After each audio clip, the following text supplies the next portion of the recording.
Bonjour. Bonjour, je m'appelle Bertrand Burgala. Je suis musicien et producteur. J'ai pris des notes parce que je suis timide, je suis un musicien timide et j'ai tendance à digresser. Alors, je voulais vous dire d'abord, moi j'ai un petit problème avec le courage. J'ai un peu de mal parce que c'est un peu comme intellectuel, artiste, résistant ou indépendant en musique.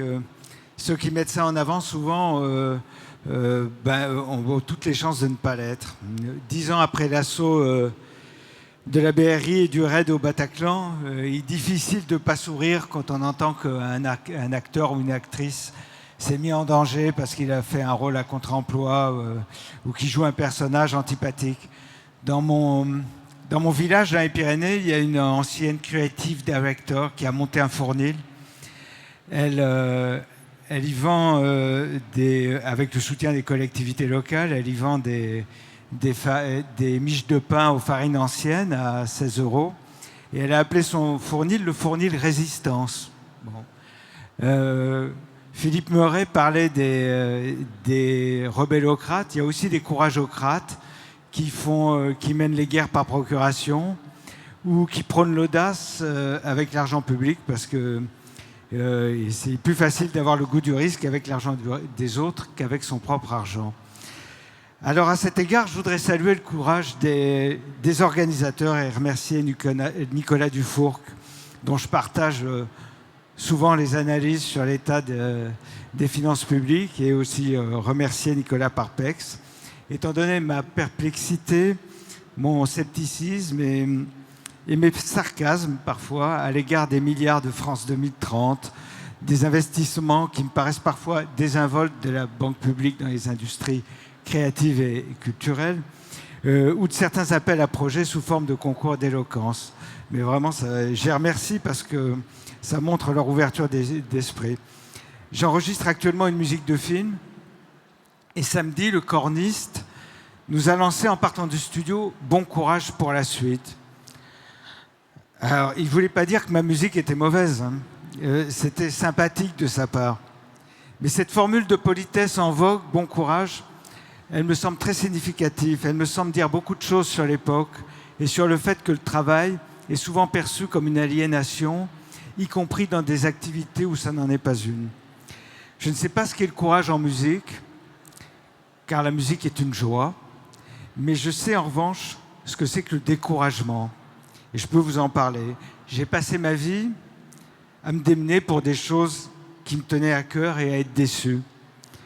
J'ai travaillé sur des centaines de disques, comme musicien, comme producteur, comme arrangeur, chaque fois comme compositeur.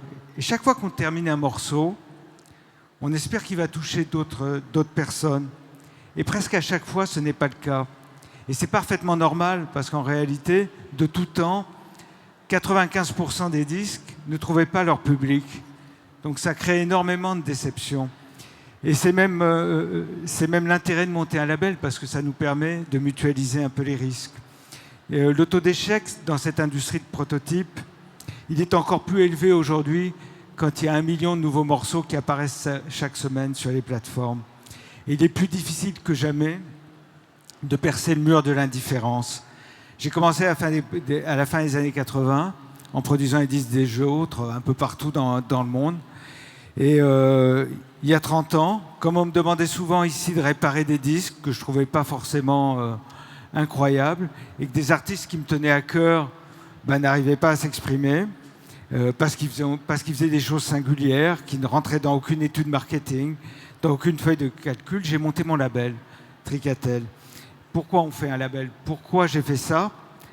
Il y a 2 façons de faire des disques. On peut le faire pour le succès, et c'est très louable parce qu'il y a énormément de grandes choses qui ont été faites comme ça par des gens dans le cinéma, dans tous les arts, qui voulaient d'abord le succès. Sauf que c'est très friable, on ne peut pas faire de théorie là-dessus. Mais c'est tout à fait respectable. Soit on fait de la musique, soit on fait des disques, parce qu'il faut que ça existe, parce qu'il y a quelque chose de viscéral. Mais on peut tenter de suivre le mouvement, de jouer les numéros du tiercé de la veille.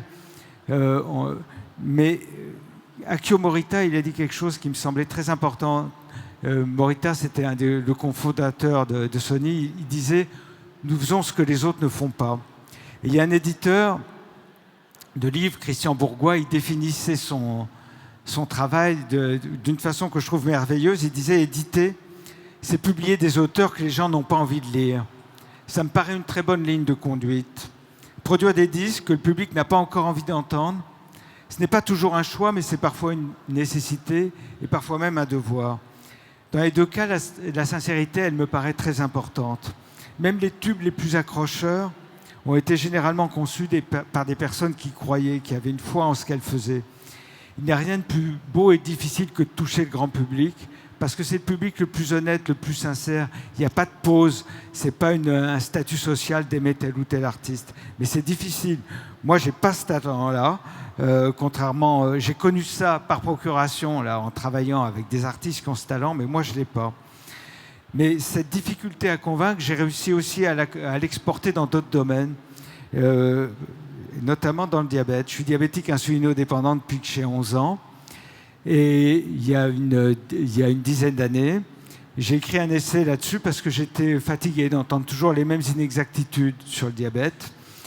Et j'ai monté ensuite une association, Diabète et Méchant, et on lutte notamment face à des prébendiers comme Sanofi pour faire baisser le prix de l'insuline et pour empêcher le dévoiement des beaux principes de l'assurance maladie par ces prix exagérés des traitements et qui tuent les diabétiques de type 1 dans le monde entier quand ils n'y ont pas accès.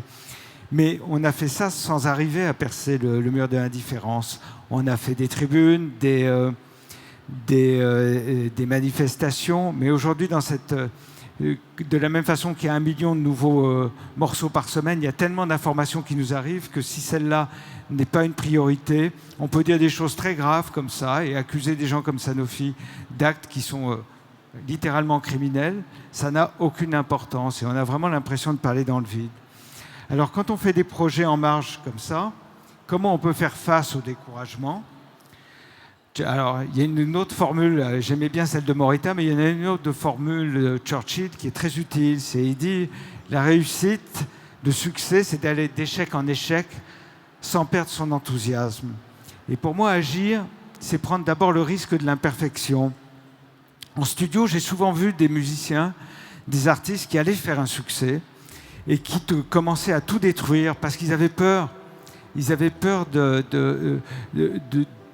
se planter, d'être ridicule, d'avoir des mauvaises critiques. J'ai aussi vu des groupes qui se désagrègent après un premier succès d'estime. Parce que... Oh là, c'est déjà fini. Oh là, je suis désolé. Ouais, écoutez, vous voyez, j'avais résumé mes propos, mais je pense que...